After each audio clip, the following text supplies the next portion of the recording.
Welcome to my channel రుచుల సందడి ప్రతి వంటల ప్రేమ.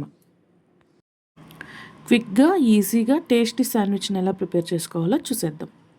ముందుగా మనం ఒక క్యాప్సికమ్, ఒక టొమాటో వాష్ చేసుకొని పీసెస్గా కట్ చేసి పెట్టుకోవాలి. తర్వాత స్వీట్ కార్న్ ఒక 2 టేబుల్ స్పూన్ తీసుకోవాలి. 2 శాండ్విచెస్ చేసుకోవాలంటే మనం 4 బ్రెడ్ పీసెస్ తీసుకోవాలి.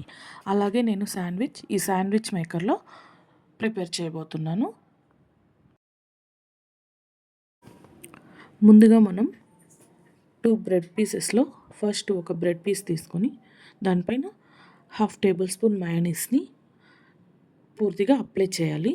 అలాగే ఇంకో బ్రెడ్ పీస్ కూడా పూర్తిగా వన్ సైడ్ అప్లై చేసుకోవాలి. అప్లై చేసుకున్న తర్వాత స్వీట్ కార్న్ ఉంటుంది కదా, అది తీసుకొని వేసుకోవాలి. దానిపైన క్యాప్సికమ్ పీసెస్గా కట్ చేసుకొని అందులోనే వేసుకునేయాలి. చిన్న చిన్న పీసెస్గా కట్ చేసుకుంటే మనకు తినడానికి ఈజీగా ఉంటుంది. ఆ తర్వాత మనం ముందుగా కట్ చేసి పెట్టుకున్న టమాటో స్లైసెస్ని ఇంకొక బ్రెడ్ పీస్పై వేసుకోవాలి.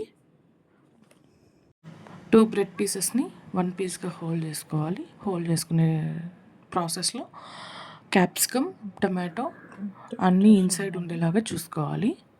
హోల్డ్ చేసుకున్న తర్వాత ప్రెస్ చేసుకోవాలి.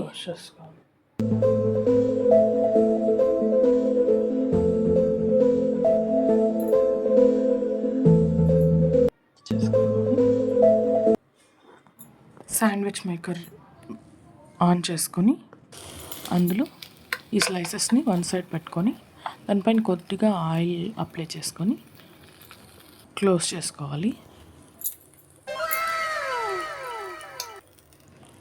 2 మినిట్స్ ఆగిన తర్వాత నెక్స్ట్ టర్న్ చేసుకోవాలి. అంతే, టేస్టీ క్రిస్పీ శాండ్విచ్ రెడీ. ఇలానే కొత్త రెసిపీస్ మీకు తెలియజేస్తాను. Please like, share, subscribe.